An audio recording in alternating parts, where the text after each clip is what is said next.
I'm going to give you the answer for this question. The question is the act of ritual suicide known as hara-kiri, performed by samurai to restore honor after defeat, is also known as what? Well, now I'll give you the answer for this question. The correct answer for the question is seppuku. So that is the answer for the question.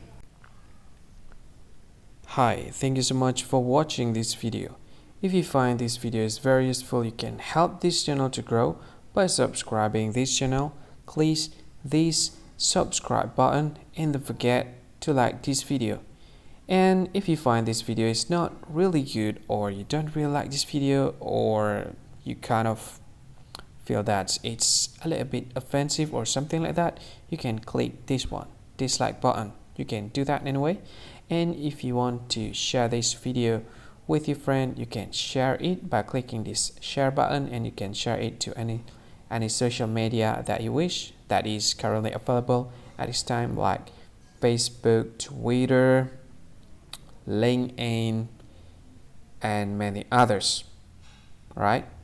And if you want to add this video to your playlist, you can click this one. You can watch this video later, and you can find more options by clicking these three dots.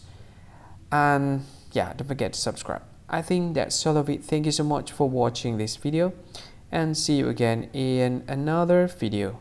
Bye bye. See you again.